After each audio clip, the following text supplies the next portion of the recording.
Middle east में तनाव एक बार फिर अपनी चरम सीमा पर पहुंच गया है। गाजा पट्टी में इजरायली हवाई हमलों का सिलसिला जारी है और इसका सबसे ताजा शिकार बने हैं आम नागरिक। कल शनिवार को इजरायल ने फिर गाजा पर हमला किया, जिसमें 23 फिलिस्तीनी नागरिकों की मौत हो गई है। इजरायल के इस भीषण हमले ने एक बार फिर से दुनिया को झकझोर कर रख दिया है।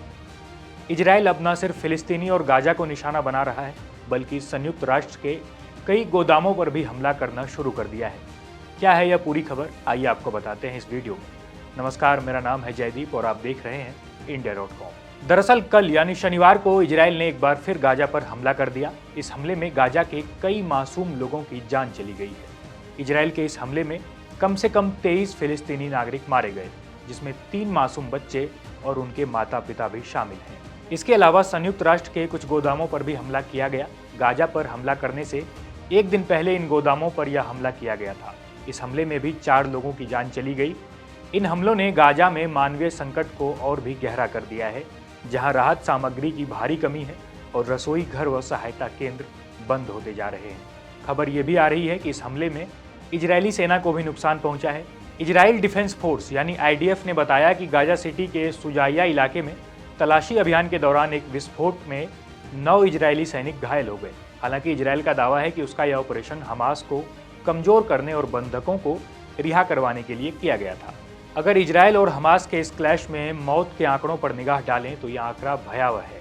गाजा के स्वास्थ्य मंत्रालय के मुताबिक इस युद्ध में अब तक 52,800 से ज़्यादा लोग मारे जा चुके हैं, जिनमें बड़ी संख्या में महिलाएं और बच्चे भी शामिल हैं। घायल लोगों की संख्या 1,19,000 से अधिक हो चुकी है। वहीं इजरायल का दावा है कि उसने हजारों हमास आतंकियों को मार गिराया है, लेकिन इस पर अभी तक कोई ठोस सबूत पब्लिक नहीं किया गया है। आपको बता दें कि दोनों देशों के बीच इस खूनी जंग में कई देशों के दखल के बाद सीज फायर हुआ था, लेकिन ये सीज फायर ज़्यादा दिनों तक टिक नहीं पाया। इसी साल मार्च के महीने में इजरायल द्वारा बमबारी फिर से शुरू करने के बाद महीनों पुराना सीज फायर टूट गया। इसके बाद से इजरायली सैनिकों ने उत्तरी गाजा और राफा के कई इलाकों में भारी तबाही मचाई है और फिलिस्तीनी जमीन पर अपना नियंत्रण भी बढ़ा लिया है। दोनों देशों के बीच इस पूरे मामले पर गौर करने पर पता चलता है कि यह पूरा संघर्ष 7 अक्टूबर 2023 की घटना के बाद शुरू हुआ। 7 अक्टूबर को हमास ने दक्षिणी इजराइल पर हमला कर 1200 लोगों की हत्या कर दी थी और 250 से अधिक को बंधक बना लिया था। आज भी करीब 60 से ज़्यादा बंधक हमास के कब्जे में है। वहीं इस बीच शनिवार को हमास ने एक वीडियो जारी किया। इस वीडियो में 2 इजरायली बंधक दिखाई दे रहे थे। हमास ने इन दोनों बंधकों को एक संगीत समारोह से अगवा किया था। इसी के जवाब में बीते शनिवार की रात इजरायली नागरिकों ने सरकार के खिलाफ मोर्चा खोल दिया।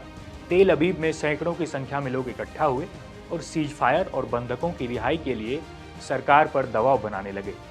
हमास लगातार इजरायल नागरिकों को बंधक बनाकर इजरायल को उकसा रहा है, तो वहीं इजरायल जवाबी कार्रवाई का हवाला देकर सीधा स्ट्राइक कर दे रहा है। फिलहाल यह खूनी जंग कहां जाकर मोड़ लेगा, ये कहना कठिन है। इस खबर पर फिलहाल इतना ही।